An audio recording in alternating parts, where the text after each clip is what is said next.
Nega ba'zi qizlar doim o'qiydi? Har bir o'qish yaxshi ko'radigan qiz ortida uni qo'llab-quvvatlaydigan erkak bor deyishadi. Chiroyli gap-a? Lekin haqiqat biroz boshqacha bo'ladi. Ko'pincha u qizni hech kim undamaydi. U o'zi bilan yolg'iz qolgan paytda ham o'qiydi, ommani oldida ham o'qiydi. Savol: nimaga? Keling, buni biroz chuqurroq ko'rib chiqamiz. Men Sanob Rahmat inson xulq-atvorini, yashirin holatlarini birgalikda siz bilan tushunamiz.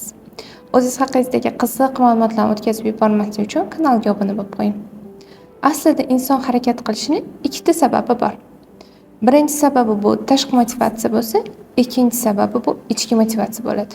Tashqi motivatsiya bu maqtov, bosim, kimnidir rozi qilish yoki qo'llab-quvvatlash.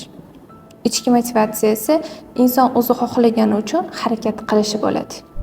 Va ko'pincha o'qish yaxshi ko'radigan qizlar aynan shu ichki motivatsiya bilan yashaydi. Psixologiyada buni tushuntiradigan model bor. Unga ko'ra inson harakatga keltiradigan uni 3 ta asosiy ehtiyoji mavjud bo'ladi.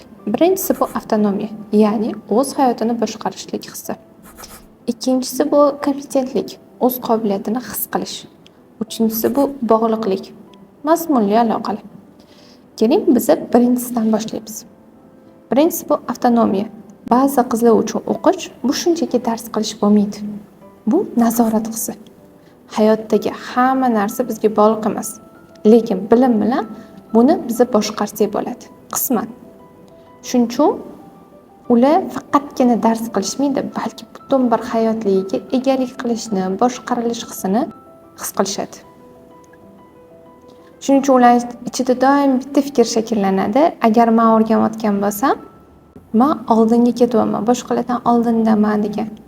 Yana bir tabiiy jarayon bor. Inson o'zini nimadadir yaxshi his qilsa, o'sha narsaga yana qaytadi. Masalan, biror bir narsani tushunganingizda ichingizda kichkina qoniqish paydo bo'ladi. Shu his yana o'qishga tortadi. Shu bizani ikkinchi nuqtaga olib keladi. Inson o'zining qobiliyatini his qilganda miyada mukofot tizimi ishga tushadi. Miyada dopamin, serotonin kabi gormonlar ajralishni boshlaydi va bu asta-sekin mustahkamlanadi. Natijada o'rganish bizga majburiyat emas, balki ichki qoniqishga aylanadi. Endi eng chuqur qatlamga kelamiz. Bu indent. Ya'ni insonning ichidagi savol. Har birimizning ichimizda hayotimiz davomida bu savol aylanadi. Men kimman? Bu hayotda o'zim nima qilyapman degan. Ko'pchilik bu savolni ochiq etmaydi, lekin uni ichida har doim shu fikr yashaydi, shu g'oya yashaydi, shu savol yashaydi. Va ba'zi qizlar bu savolga javobni bilim olish orqali izlaydi.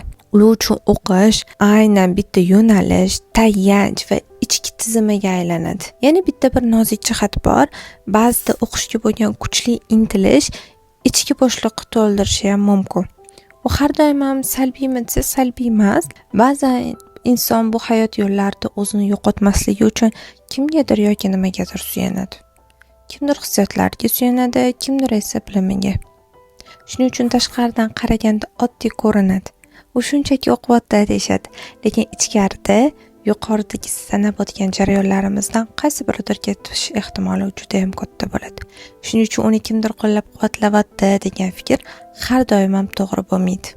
Ko'pincha u o'zini o'zi qo'llab-quvvatlaydi. Va eng muhim savolim sizga: sizni nima harakatga keltiryapti? Sizni kim qo'llab-quvvatlayapti? Tashqi sababmi yoki ichki ehtiyojingizmi? Javobingizni kommentariyada qoldiring.